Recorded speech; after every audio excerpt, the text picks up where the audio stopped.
o Marrocos ele é muito ocidentalizado, né? Ele foi colonizado pela França mais recentemente, então é muito aberto, muito tolerante. Então, embora as famílias que são muçulmanas não comemorem o Natal, todo hotel, toda loja, toda coisa tem comércio, tem ali a árvore de Natal, tem Papai Noel, assim, sabe? Mas é muito mais nessa influência cultural e de comércio mesmo, assim.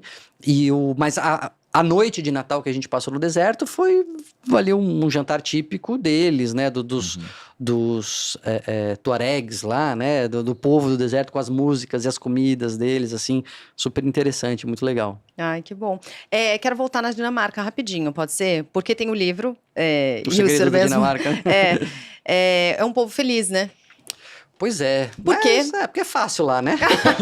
Você viu essa felicidade de perto, viu quais são as condições que favorecem essa felicidade. E aí, qual é o segredo? Tem uma coisa que gera muito estresse, muito desgaste, que é insegurança e desigualdade. E lá, quer dizer, a Europa tende, né, esse estado de bem-estar e a Escandinávia, particularmente, né, os países nórdicos ali, estão num outro patamar, assim. Mas eles se suicidam muito, doutor. Pois é. Como assim? É uma contradição. Muita felicidade.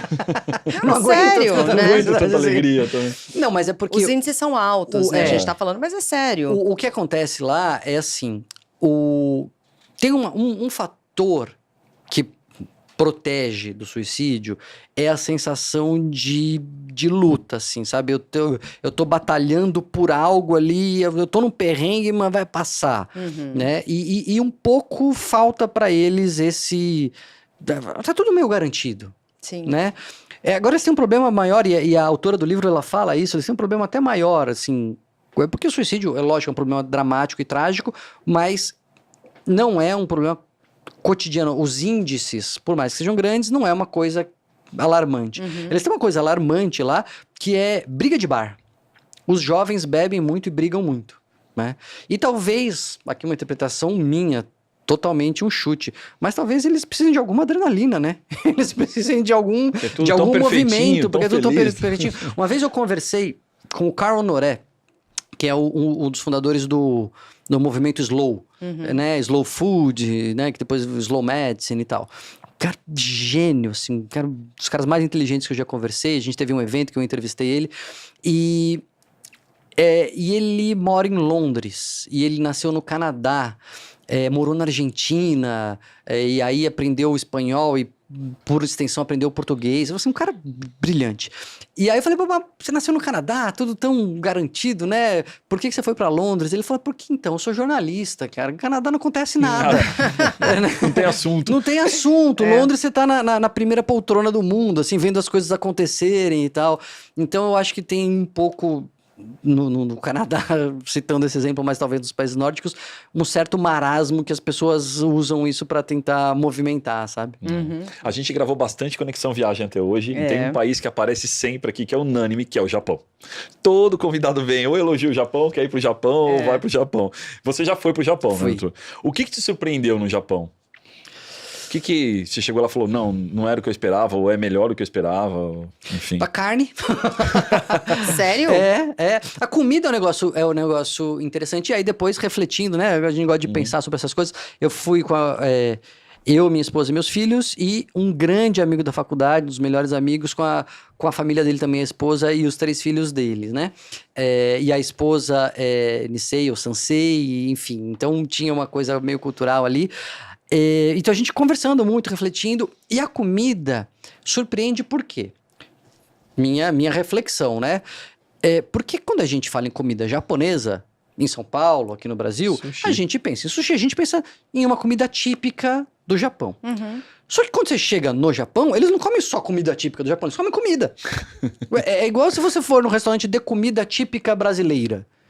Você vai, sei lá, é uma feijoada, ou, sei lá, uma coisa mineira, não sei. O brasileiro não come só feijoada, mas no dia a né? dia você não come. Você vai, que um estrangeiro que vem aqui, ele vai num restaurante normal, tem tudo que é comida, né? Então, e o Japão tava tão barato. tava tão barato, a moeda desvalorizada, o real tava valendo, sabe? Então a gente comia bem e comia em restaurantes legais, assim, e gastava menos do que gasta em São Paulo, né? Então a comida não era o que eu esperava, foi uma surpresa positiva, né? Mas o Japão é apaixonante. Essa foi uma viagem interessante, voltando a uma coisa que a gente falou no começo da conversa, que a gente fez um pouco mais corrida. Um pouco mais de conhecer coisa, vai conhecer um templo, vai conhecer outro templo, vai... E aí a gente fica com aquele sabor de, putz, mas parece que a gente não aproveitou o Japão. Putz, você ficou ao mesmo tempo que a gente costuma ficar nas nossas viagens, que são de 15 dias. Mas por que a gente tem essa sensação que quer voltar, que não aproveitou tudo? Talvez um pouco por isso, que teve menos aprofundamento, mas teve um dos lugares mais emocionantes que eu já fui, que foi Hiroshima. A gente foi para Hiroshima, a gente foi, viu o Museu da Bomba, o prédio que não foi restaurado, que está lá até hoje. E as crianças ficaram impressionadíssimas com as imagens, assim. Então, um negócio muito forte. E foi o único passeio que a gente fez com guia. Aí tinha um japonês lá que morou uma época no Brasil, super simpático e arranhava bem o português. E fez ali o passeio com a gente. Então foi uma coisa bem marcante. Mas o Japão é apaixonante, assim. O Japão vale muito a pena ir. É unanimidade em casa que a gente quer voltar. E o povo? Muito acolhedor, é receptivo? Porque tem a coisa do idioma, né? Pois que é uma dificuldade. E essa foi outra coisa que surpreendeu lá. O quão pouco se fala inglês. Eu tinha aprendido na escola, que depois da reconstrução, depois da Segunda Guerra, que eles aprendiam inglês. Na verdade, o inglês lá é igual no Brasil, assim, você não encontra pessoas, você vai falar na rua, o cara não sabe falar inglês. Consegue arranhar uma coisa, restaurante, você tem dificuldade, muitos restaurantes, os garçons não falavam inglês. Mas é impressionante o quão bem você consegue se comunicar, porque os caras querem se comunicar, os caras querem servir bem, eles querem conversar, então usa celular e usa gesto, a boa vontade... Compensa o idioma, né? É impressionante. E a gente teve, não sei se vocês lembram, a gente teve no meio do ano, 2024, o apagão cibernético, quando teve lá pane no negócio lá do antivírus lá e da Microsoft, e parou tudo, né? Pararam os trens lá. Pararam não, mas deu um atraso gigantesco nos trens. E aí começou a chegar gente na plataforma, chega gente. E começou a plataforma a ficar lotada. Todo mundo em fila. Bonitinho, sem desespero, né? Todo mundo, mas assim, aquela muvuca de gente, todo mundo em fila, cara, é um negócio muito impressionante. Cara, a gente é incapaz, né, desse negócio, é admirável Se mesmo, atrasar né? um trem na Praça da Sé às 6 da tarde, já cai gente no trilho. Um negócio impressionante. Gente, antes de continuar aqui com as próximas perguntas, e já que estamos falando de Japão, se tá aí nos seus planos, ir pro Japão ou ir pra Europa, vai pros Estados Unidos Pro e tal. Marrocos. Pro Marrocos. Enfim, seja lá o que for, eu quero apresentar a todos vocês a conta global na Travelex Confidence. A Travelex é o maior grupo de câmbio do Brasil, tem mais de 120 lojas, tem central de atendimento, tem aplicativo, tem tudo que você precisa.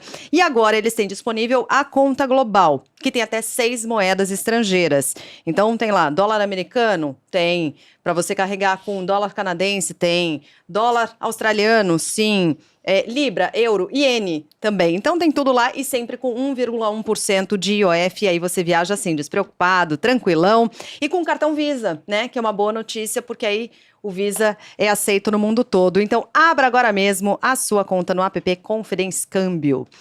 Muito bem. Eu tenho uma dica para falar sobre dinheiro. Opa! Para diminuir o estresse e a ansiedade. Vamos lá. Eu nem sempre consigo fazer. Tá.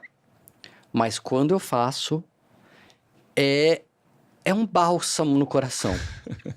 É você fazer a sua carga de dinheiro, ou comprar, ou fazer, como for, e você pensar em dinheiros. Eu vou na Suíça, eu vou comprar essa água. Quantos dinheiros custa essa água? Essa água custa 5 dinheiros. Não importa que é 60 reais. São 5 dinheiros. São 5 dinheiros e eu tenho os dinheiros dessa viagem. É difícil fazer isso, mas... Mas se você... Sobretudo se você se planeja e faz essa carga em dinheiros e pensa em dinheiros... Eu já fiz várias viagens, nem todas eu consigo fazer, mas as que eu consigo outra viagem, de verdade, assim, até eu tenho dor de gastar, eu sou controlado, eu sou um cara que não gosto muito de gastar. Então, pra mim, é um estresse de verdade, assim, é um aspecto de viagem que faz parte, temos que falar disso. É uma dor pra mim. Então, quando eu consigo fazer isso e penso em dinheiros, e na Suíça é exatamente isso. E era isso também na Noruega. Assim, na Noruega é assustador, assim, é um negócio... Porque eles têm muito dinheiro, então fica tudo entre eles ali, as coisas são... Gente, é tudo muito caro, caras, gente, é muito caro. Eu lembro, assim, de comprar um refrigerante e 2 sucos e deixar o preço de um jantar, assim, né? Na Noruega. Eu larguei uns souvenirs tudo lá. Falei assim, não, queridos, lamento, mas não vai. Mas na Suíça eu consegui fazer essa brincadeira de pensar em dinheiros e foi, nossa, outra viagem.